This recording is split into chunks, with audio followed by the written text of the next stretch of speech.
बिस्मिल्लाहिर्रहमानिर्रहीम। अस्सलामु अलैकुम वरहमतुल्लाहि वबरकातुहू।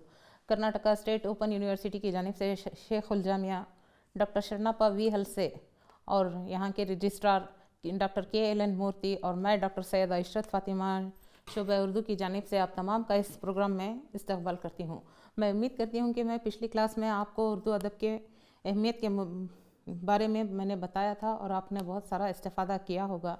अगर आपको मज़ीद मालूमात हासिल करनी हो, अगर आपको कोई डाउट्स हो तो आप हमें कभी भी रब्ता कर सकते हैं। मेरा नंबर है 9663798365 और एक है मेरे साथी डॉक्टर मोहम्मद नसरुल्लाह ख़ान साहब, उनका नंबर है 9845916982।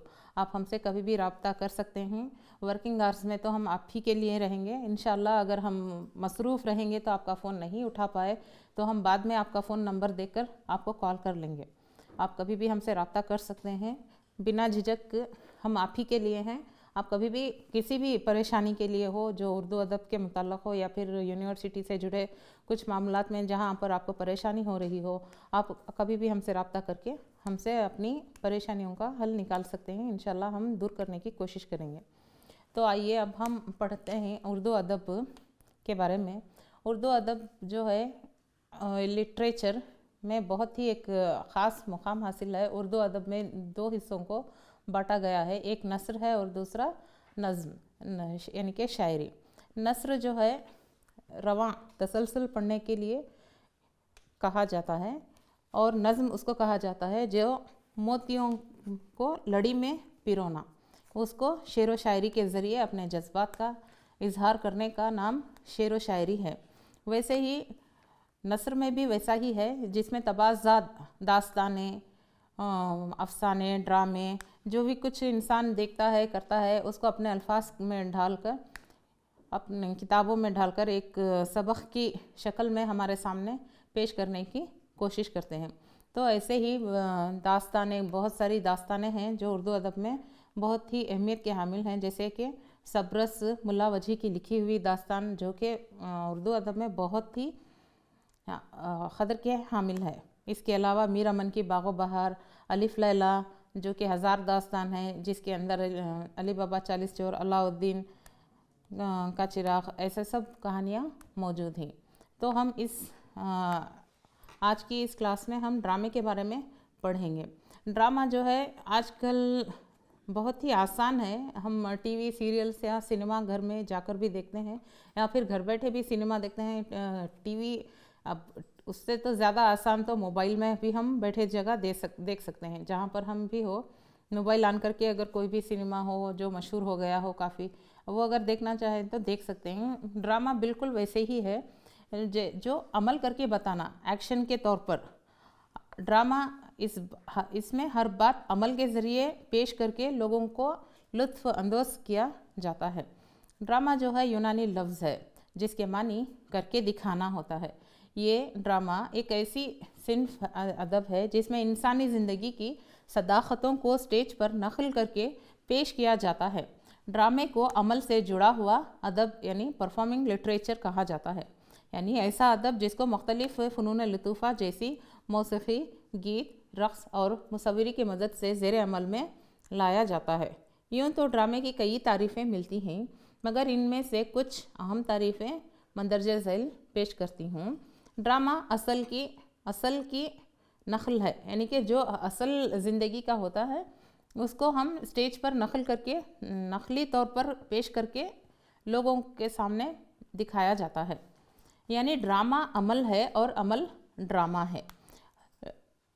सदाक़त में उतनी सच्चाई नहीं होती जितनी ड्रामे में, मेरा मतलब सच्चाई उतनी नहीं होती जितना ड्रामे में दिखाया जाता है।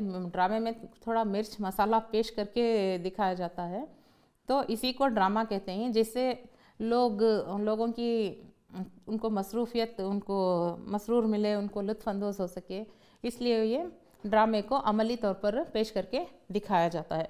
नसरी या शेरी कहानी जिसे तर्जुमानी अदाकार मुकालिमों और अमल की मदद से हाजिरीन के रूबरू पेश करते हैं। ड्रामा अदब की वो सिन्फ है जो थिएटर और मुतालिए के लिए लिखी जाती है।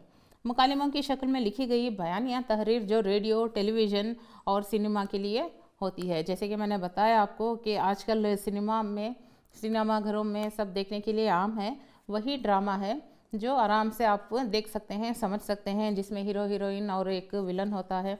हीरो जो है अपने जज्बात को, अपने एहसासात को, सब लोगों की, अपने जज्बात से ज़्यादा लोगों की जज्बात को अहमियत देता है, जबकि विलन जो होता है अपने आप को ज़्यादा अहमियत देता है और इतना खुदगर्ज होता है कि वो अपने माँ बाप की भी परवाह नहीं करता। तो ये होता है, हम सब तो देखते रहते हैं हीरो हीरोइन ड्रामे में। तो ऐसे ही, और सबसे ज़्यादा डायलॉग्स जो होते हैं मुकाली में वो ज़्यादा अहमियत के हामिल होते हैं। और एक्सप्रेशंस यानी कि जो दिखाया जाता है, कैसे बोलते हैं उसको, एक्सप्रेशंस के ज़रिए आप जाहिर करते हैं कि क्या बोलना चाह रहा है हीरो या हीरोइन। इस तरह से ये ड्रामा एक पूरा मुकम्मल सिन्फ होता है। मुकालिमों की शक्ल में लिखी गई बयान या तहरीर जो रेडियो, टेलीविज़न और सिनेमा के लिए होती हैं। ड्रामे जो होते हैं वो दो तरह के होते हैं। वो ड्रामे जो पेश करने के लिए लिखे जाते हैं, जैसे मौलवी सैयद अब्दुल फजल का ड्रामा सूलत आलमगीरी, इम्तियाज़ अली ताज का तहरीर करदा ड्रामा जो कि बहुत ही मशहूर है, अनारकली, जो कि सिनेमा घरों में मुग़ल आज़म के नाम से भी मशहूर है। इसके अलावा आगा हशर काश्मीरी के ड्रामे माँ रास्तीन मार के माने सांप, मुरीद अश्क, असर हिरिस और शहीद नाज वगैरह हैं। आगा हशर काश्मीरी जो हैं उर्दू ड्रामे का शेक्सपियर कहा जाता है। इनके बाद इम्तियाज़ अली ताज को बहुत ही ज़्यादा अहमियत हासिल है इन ड्रामा निगारों में। दूसरा, वो ड्रामे जो पढ़ने के लिए लिखे जाते हैं, यानी कि क्लोज ड्रामा या मुतालिए गा के ड्रामे कहा जाता है। जैसे उर्दू के वो बेशुमार एक बाबी वन एक्ट ड्रामा जो हर माह उर्दू के रसायल में छपते रहते हैं और हम सब उसका भी मुतालिया करते हैं, जिससे हम लुत्फ़अंदोज़ होते हैं। अंग्रेज़ी अदब में इस सिन्फ की बेहतरीन मिसालें जॉन मिल्टन का ड्रामा सैमसन एगोनिस्ट और थॉमस हार्डी का ड्रामा द डायनास्ट्स हैं। उर्दू अदब में हमें बेशुमार ड्रामे मिलते हैं, जैसे स्टेज के ड्रामे, रेडियो टेलीविज़न ड्रामे और सिनेमा के लिए लिखे गए ड्रामे और मुतालिए गा के लिए लिखे गए ड्रामे वगैरह हैं। उर्दू के कई अदीबों ने इस सिन्फ में तबाह आजमाई की है, जिनमें से चंद अहम नाम ये हैं: आगा हसन, अमानत लखनवी। इसके बाद आगा हशर काश्मीरी, उपेंद्र नाथ अश्क, प्रोफेसर मोहम्मद मुजीब, इम्तियाज़ अली ताज, मिर्ज़ा अदीब, राजेंद्र सिंह बेदी, जावेद इकबाल, अनवर इनायतुल्लाह, असगर भट्ट, इब्राहिम यूसुफ, सादत हसन मंटो, मंजू खमरुल यदिल्लाही, अजहर अफसर वगैरह। ड्रामे की कई अक़साम हैं जो कि हमें तरह तरह से लुत्फ़अंदोज़ करते हैं, तरह तरह से हैरत करते हैं। जैसे कि अलमिया ड्रामा यानी कि ट्रेजेडिक ड्रामा, ये संजीदा ड्रामे की एक शक्ल है जिसमें अमूमन बाहम मरबूत संगीन वाक़यात और हालात या फिर अपनी ही कमज़ोरियों और कोताहियों से बड़े सरपैकार होते हुए ड्रामे का मरकज़ी किरदार अपनी जान दे देता है आखिर में। जैसे कि इसकी बेहतरीन मिसाल अगर सिनेमा के इससे देखा जाए तो देवदास फिल्म जो है उसमें आखिर में हीरो अपनी जान दे देता है, और ड्रामा अनारकली में भी आखिर में जो हीरोइन होती है अनारकली, वो अपने आप को दीवार में ज़िंदा चुनवा देती है। वो भी एक जो है अलमिया ड्रामा। आपको अक्सर इम्तिहानात में पूछा जाता है कि ड्रामा जो है अनारकली ड्रामा जो है अलमिया ड्रामा है या तरबिया ड्रामा, तो आपको ये बताना है कि ये अलमिया ड्रामा है। और इसमें अलमिया किसका है बोले तो अनारकली का अलमिया है, या फिर अकबर का भी हो सकता है और सलीम का भी हो सकता है, बस इसमें नज़रिए का फ़र्क होता है। मतलब आप जो ज़ाहिर करना चाहते हैं आप लिख सकते हैं अपने ख़यालात से। इसमें तीनों का भी अलमिया ड्रामा है, एक अकबर का, एक सलीम का और एक अनारकली का। वो किस तरह, अनारकली जो है चाहने के बावजूद भी सलीम की नहीं हो सकती, क्योंकि वो सलीम को चाहती है, जबकि अकबर उसको वो ये नहीं चाहता कि एक कनीज़ अब उसके मुल्क की मलिका बने, जबकि सलीम उसको चाहता है। लेकिन बाप जो है उसका अकबर आज़म, वो नहीं चाहता कि इन दोनों की शादी हो। یہ ایک طرح سے کہانی تینوں کے اطراف گھومتی رہتی ہے اور دلارام جو ہے بیچ میں اس کی چالوں کا اور سازشوں کا شکار ہو کر ایک دوسرے کی غلط فہمیوں میں وہ زیادہ مبتلا کر دیتے ہیں. لیکن ہزار کوششوں کے باوجود دلارام بھی اپنے کام میں ناکام ہوتی ہے. بہت حد تک کامیاب ہونے کے باوجود بھی وہ بھی ناکام رہتی ہے. دلارام کا بھی ایک طرح سے المیہ ہی ڈرامہ ہے. یہ ایک طرح سے پورا المیہ ڈرامہ ہی ہے. یہ آپ کے نصاب میں بھی شامل ہے. آپ پڑھیے گا. اگر آپ کو زیادہ دقت ہو رہی ہو، پڑھنے کے لیے مشکل ہو رہی ہو، تو آپ مغل اعظم جو فلم ہے اس کو بھی دیکھ سکتے ہیں. اسی سے ملی جلی تھوڑی کڑی ہے وہ. تو یہ جو ہے ایک المیہ ڈرامہ ہی ہے جو تینوں کے ارد گرد گھومتا رہتا ہے، سلیم، اکبر اور انارکلی کے. اس کے علاوہ تربیہ ڈرامہ یعنی کہ کامیڈی ڈرامہ. تربیہ ڈرامہ عموماً تفریح طبع کا سامان مہیا کرتی ہے جو ہمیں ہنسنے ہنسانے کے لیے، جیسے ہی کامیڈی کا نام آتے ہی ہمارے دماغ میں ہی یہ بات آ جاتی ہے کہ اس میں کچھ ہنسنے کے لیے بولا جا رہا ہو. اس میں ایسے کردار ہوتے ہیں جنہیں دیکھ کر یا ان کی باتیں سن کر ہی ہنسی آ جاتی ہے. باتیں سن کر ہی کیا، ہم کو اس کا کچھ ایک کردار کا نام، جیسے اگر ہم سوچے جائیں کہ سنیما گھروں کے راج پال یادو یا پھر جانی لیور یا پھر اس سے پرانے کرداروں کے بارے میں دیکھا جائے جیسے محمود، تو جیسے ہی وہ ان کا کیریکٹر کا نام لیتے ہیں تو ہم سوچتے ہیں کہ ابھی یہ کچھ ہمیں ایسے کام کرے گا جس سے ہم ہنس پڑیں. تو اس میں جو ہے اسی کو جو ہے تربیہ ڈرامہ کہتے ہیں. عام طور پر اس قسم کے ڈراموں میں کسی سنجیدہ اور اہم مسئلے کا مضحک پہلو پیش کیا جاتا ہے اور اس کا اختتام برخلاف عالمیہ ڈرامے کے ہمیشہ خوش آئند ہوتا ہے.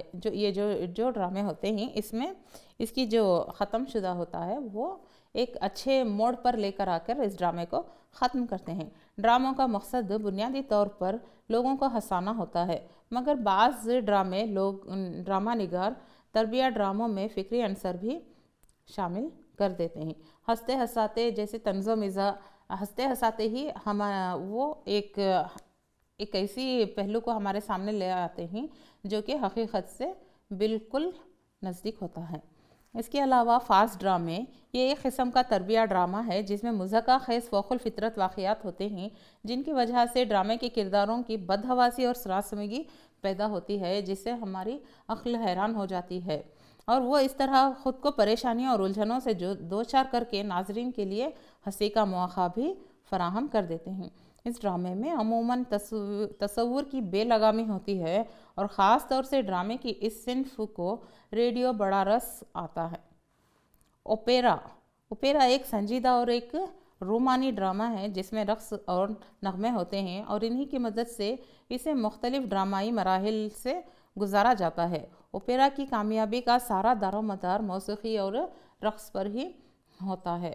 جو پیچھے سے بیک گراؤنڈ میوزک سے دکھایا جاتا ہے، موسیقی، گانے، غزل وغیرہ سے رقص، ناچ کر دکھانا یا پھر اپنے اداؤں سے جو بات کہنا چاہ رہے ہیں اس کو پیش کرنا، یہ سب جو ہے اوپیرا ڈرامہ میں آ جاتا ہے. برسلک یہ مزاحیہ ڈرامہ ہوتا ہے جو عموماً اس میں سنجیدہ ڈراموں، افسانوں یا نظموں کی پیروڈی ڈرامائی انداز میں پیش کی جاتی ہے یا پھر کسی سنجیدہ اور اہم مسئلے کو غیر سنجیدہ مضحکہ بنا دیا جاتا ہے. 20ویں صدی میں برلسک کی اصطلاح مزاحیہ خاکوں اور ان مزاحیہ نغموں کے لیے بھی استعمال کی جانے لگی جنہیں عورتیں نیم عریاں لباس زیب تن کر اسٹیج پر پیش کرتی رہیں. اس کے علاوہ ون ایکٹ پلے یعنی کہ ایک بابی ڈرامہ، اس کی تعریف یہ ہے کہ یہ ڈرامہ زندگی کی ایک مرتب اور منظم تعبیر ہے اور ڈرامہ نگار اس بات کو خاص طور پر ملحوظ رکھتا ہے کہ اس مختصر ڈرامے کی وجہ سے ناظرین کے جذبات میں تحریک پیدا ہو. اس کی فنی خصوصیات اس کی کتابت اور اختصار ہے، چونکہ ایک بابی ڈرامے میں پلاٹ یا کردار کو مکمل اور تفصیلی طور پر پیش نہیں کیا جا سکتا، اس لیے ڈرامہ ایک نگار ایک بابی ڈرامے کو چند خیال افروز جھلکیوں سے ترتیب دیا جاتا ہے. عموماً ڈرامے کی میعاد 15 منٹ سے 1 گھنٹے تک ہوتی ہے اور یہ بغیر کسی وقفے کے پیش کیا جاتا ہے، وداؤٹ بریک، یہ تسلسل کے ساتھ پیش کیا جاتا ہے. ریڈیو ڈرامہ جو ہے اسٹیج ڈراموں میں سمعی اور بصری دونوں عناصر ہوتے ہیں.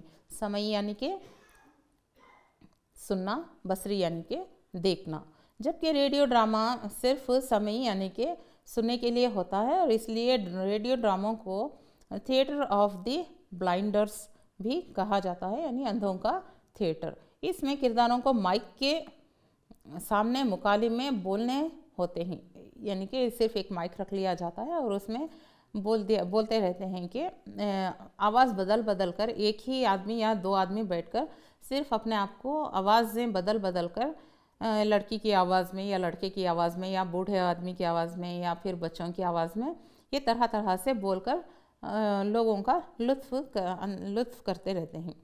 सदाकर मुकालिमों में जान डालने के लिए अपनी आवाज़ के उतार चढ़ाव का सहारा भी लेते हैं और ड्रामे की कामयाबी का सारा दारोमदार अच्छे मुकालिमों और अच्छे सदाकारों यानी कि बोलने वालों के मरहून मिन्नत होता है। रेडियो ड्रामे में सूती तासुरात भी अहम किरदार निभाते हैं। टेलीविज़न ड्रामा असरी टेक्नोलॉजी के गैर मामूली तरक्की की वजह से टेलीविज़न ड्रामा निहायत दिलचस्प हो गया है और ये कहा जा सकता है कि दुनिया में सबसे पहले ज़्यादा ड्रामा टेलीविज़न के लिए ही लिखे जाते रहे हैं। ड्रामे की इस सिंफ में प्लॉट के हर पहलू की खूबसूरती के साथ पेश किया जा सकता है। इस ड्रामे की तैयारी अमूमन 3 मरहलों से गुजरती है। पहला, प्रोडक्शन से पहले के मरहले प्री प्रोडक्शन, दूसरा शूटिंग, तीसरा शूटिंग के बाद पेशकश का मरहला पोस्ट प्रोडक्शन। 20वीं सदी में टेलीविज़न ड्रामों ने एक सन्नत की शक्ल इख्तियार कर ली है जो लोगों का दिल बहलाने का काम बहुस्न खूबी अंजाम देती रही है। इसके अलावा ये सन्नत मुनाफत बख्श भी साबित हुई है। तो इसके अलावा ड्रामे के अज्जा जो हैं मंदरजे झैल हैं। इस जो पहला जो है प्लॉट होता है, इसके बाद नफ्स मौज़ू यानी कि थीम होती है, किरदार यानी कि कैरेक्टर्स जैसे हीरो हीरोइन विलन वगैरह, उसके बाद मुकालिमे यानी कि डायलॉग्स, मौसीकी यानी कि म्यूज़िक, बसरी मवाद यानी कि स्पेक्टाकल्स। तो प्लॉट जो है ड्रामे में पेश की जाने वाली कहानी को प्लॉट कहा जाता है जो 3 हिस्सों पर मुश्तमिल होता है। इब्तिदाई हिस्सा, दूसरा दरमियानी हिस्सा और तीसरा जो है आखिरी हिस्सा। ड्रामे की इब्तिदाई हिस्से को तौज़ी रूदाद या तौज़ी बयान एक्सपोजिशन कहा जाता है। तौज़ी रूदाद अमूमन 2 हिस्सों पर मुश्तमिल होती है। ड्रामे का ज़माना और ख़ियाम। ड्रामे के ज़माने से मुराद इसके वक़ू पज़ीर होने का वक्त है। जैसे कि अब अगर आप आज की फ़िल्मों में देखा जाए तो मोबाइल फ़ोन बहुत ही आम है, हर किसी के पास मोबाइल होता है।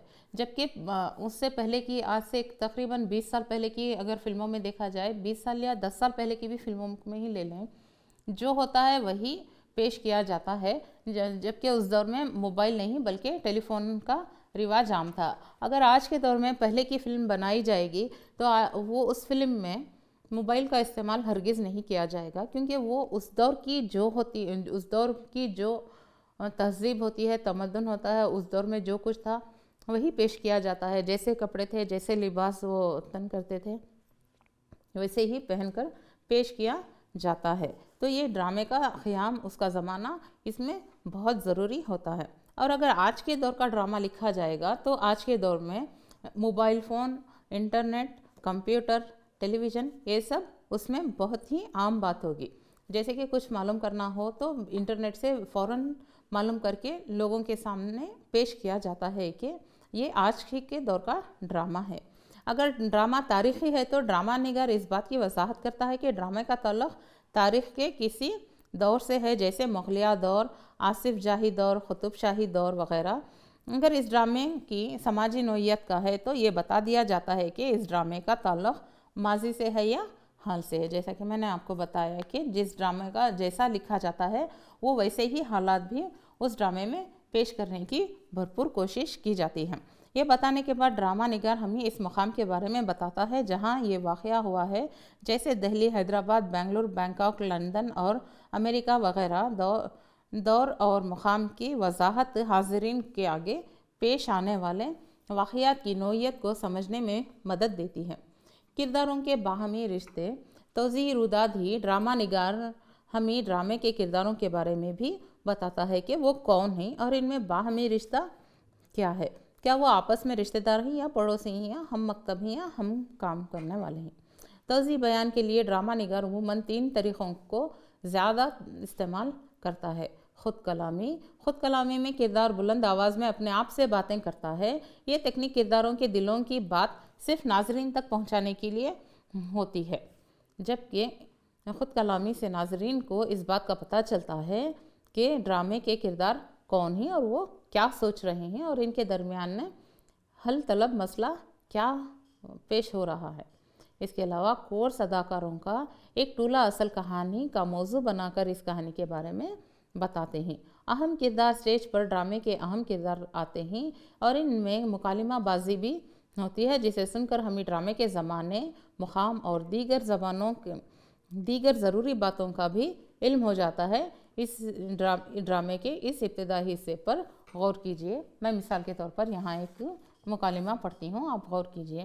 جب اسٹیج سے پردہ ہٹتا ہے تو ہمیں ایک ڈرائنگ روم دکھائی دیتا ہے۔ میز کے مقابل رکھی ہوئی کرسی پر ایک 30-32 سال کا 31-32 یعنی 31-32 ایئرس کا ایک نوجوان فوجی وردی میں بیٹھا ہوا ہے۔ اندرونی دروازے سے ایک خوبصورت عورت چائے کی ٹرے لیے داخل ہوتی ہے۔ وہ ٹرے سے چائے کی پیالی اٹھا کر نوجوان کے سامنے رکھتی ہے اور غصے سے اس کی طرف دیکھتی ہے۔ وہ کہتی ہے، چائے پی لو، کیا سوچ رہے ہو؟ تمہارے سوچنے سے کچھ نہیں ہونے کا۔ اس ناس پٹے ہٹلر نے تباہی مچا رکھی ہے۔ وہ مر رہا تو ہم بھی شہر میں آرام سے رہتے نا، کہ اس اجاڑ سائیں کرتی ہوئی پہاڑیوں میں۔ تو مرد اس کا جواب دیتا ہے، اگر تمہیں یہ جگہ پسند نہیں ہے تو شہر چلی جاؤ نا۔ عورت کہتی ہے، کہاں جاؤں، اب کون رہا میرا شہر میں؟ سبھی تو مر کھپ چکے ہیں اور مرنے سے پہلے مجھے تمہارے پلے باندھ گئے ہیں۔ مرد، وہ تو ہے نا تمہارا عاشق، اس کی کہ یہاں چلی جانا، وہ بھی خوش ہو جائے گا۔ اس مختصر توضیح رودات سے ہمیں ڈرامے کے بارے میں کتنی باتیں معلوم ہو جاتی ہیں۔ دیکھیے، ڈرامے کا پس منظر جو ہے دوسری جنگ عظیم کا ہے، اور تیسرا ڈرامہ کے اہم کردار جو ہے فوجی اور اس کی بیوی ہے۔ وہ کسی ایک سنسان پہاڑی علاقے میں رہ رہے ہیں اور عورت اپنے شوہر سے بالکل خوش بھی نہیں ہے۔ اسے یہ مقام پسند نہیں ہے، وہ شہر جانا چاہتی ہے۔ لگتا ہے وہ اس بات کو لے کر اکثر جھگڑتے رہتے ہیں۔ شہر میں اس کا ایک عاشق بھی ہے۔ مرد اس حقیقت سے بھی واقف ہے۔ اتنا جاننے کے بعد ہمیں لگتا ہے کہ ڈرامہ دلچسپ ہوگا، کیونکہ ان دو اہم کرداروں کے متصادم ہونے کے امکانات روشن ہیں۔ یہ رہا ان ڈرامے کا پہلا حصہ، اور دوسرا حصہ درمیانی حصہ۔ پلاٹ کا درمیانی حصہ چاروں حصوں پر مشتمل ہوتا ہے۔ تصادم یا ٹکراؤ، کانفلکٹ یا تصادم یا ٹکراؤ کئی قسم کے ہوتے ہیں، جیسے انسان کا سماج سے ٹکراؤ، خود انسان کا اپنی ہی ذات سے ٹکراؤ، انسان کا دوسرے انسان سے ٹکراؤ، انسان کا قدرت سے ٹکراؤ۔ یہ ڈرامے کا بہت ہی اہم حصہ ہے اور اسی پر ڈرامے کا پلاٹ بھی گھومتا رہتا ہے۔ الجھاؤ یا پیچیدگی، کمپلیکیشنز، کرداروں کے باہمی ٹکراؤ کی وجہ سے حالات پیچیدہ ہو جاتے ہیں، رشتوں میں دراڑیں پیدا ہو جاتی ہیں۔ بحران، کرائسس، حالات پیچیدگی یا الجھاؤ بحران کی شکل اختیار کر لیتا ہے۔ انسان کا سماج سے ٹکراؤ، یعنی کہ سماج میں جب کوئی بھید بھاؤ یا پھر اندھ وشواس جیسی باتوں کو ہیرو کیا کرتا ہے، یہ غلط ثابت کرنے کی کوشش کرتا ہے، وہ جو ہوتا ہے ڈرامے کا سماج سے انسان کا ٹکراؤ، خود انسان کا اپنی ہی ذات سے ٹکراؤ، یعنی کہ انسان کو جب اپنے آپ سے وہ جب ٹکراتا ہے، جب وہ کسی چیز کی خواہش کرتا ہے اور اس کو حاصل نہیں ہوتی، اگر وہ حاصل کرنا چاہتا ہے تو وہ اس کو بہت سارے نقصانات برداشت کرنے پڑیں گے اور دوسروں کو تکلیف بھی دینے پڑے گی، تو وہ اپنے آپ سے سمجھوتا کرنے کی کوشش کرتا ہے۔ یا پھر اگر اس جگہ ویلن کو رکھ کر دیکھا جائے تو وہ اپنی خود غرضی کی وجہ سے ہر کسی کو بھی اہمیت نہیں دیتا، وہ صرف اپنی ہی خود غرضی کو ہی زیادہ اہمیت دیتا ہے۔ ایک انسان کا دوسرے انسان سے ٹکراؤ، جب ایک انسان کا دوسرے انسان سے ٹکراؤ کا مطلب یہ ہوتا ہے کہ وہ کسی ایک انسان کو جو برا ہوتا ہے، ایک ہیرو اور ویلن کے بیچ، وہ ویلن جو ہے برے ہی کام کرتا ہے۔ ویلن کا مطلب ہی ہمارے دماغوں میں ویسے ہی آتا ہے کہ وہ خود غرضی کا پتلا ہے، برائیوں کا پتلا ہے۔ تو وہ انسان ہیرو جو ہے اس کو صلح کرنے کی کوشش کرتا ہے یا پھر اس کو سدھارنے کی کوشش کرتا ہے۔ اگر اس کے باوجود وہ سدھرنا نہ چاہے تو وہ اس کو ختم کرنے کے لیے بھی پیچھے نہیں ہٹتا۔ انسان کا قدرت سے ٹکراؤ، اب یہاں قدرت سے ٹکراؤ کس طرح، مطلب اب इंसान का कुदरत से टकराव। अब हमें बेहतरीन मिसाल तो कोरोना वायरस का ही आहत देखा जाए तो हमने कितनी सारी तकलीफ़ें बर्दाश्त की। वो तो कुदरती तौर से ही था, लेकिन इसको भी ये कहा जा सकता है कि इंसान का कुदरत से टकराव। इसके अलावा ये जो है ड्रामे का आखिरी हिस्सा, ड्रामे के दरमियानी हिस्से में किरदारों में जो उथल पुथल होती है वो नक़्ते उरूज पर पहुंचकर ख़त्म हो जाती है, जिसके नतीजे में अब किरदारों की ज़िंदगी एक नए सिरे से शुरू होती है। ज़िंदगी के इस नए दौर की अक्कासी ड्रामे के आखिरी हिस्से में की जाती है, या दूसरे लफ्ज़ों में अपना ड्रामा डिनोमिनेट को पहुंचता है। तो ये रहा हमारा ड्रामे का एक मुख्तसर सा तारुफ। और आप मज़ीद मालूमात हासिल करना चाहती हैं तो आप किताबों से भी इस्तेफ़ादा कर सकती हैं, और अगर आपको इस मेरे लेक्चर में कोई डाउट हो तो आप मुझे कभी भी रब्ता कर सकते हैं। इंशाल्लाह ये क्लास जारी रहेगी। मैं अगली क्लास में हम आपका ये सबक मैं जारी रखते हुए आपसे तमाम से अलविदा लेती हूँ। अस्सलामु अलैकुम व रहमतुल्लाहि व बरकातहू।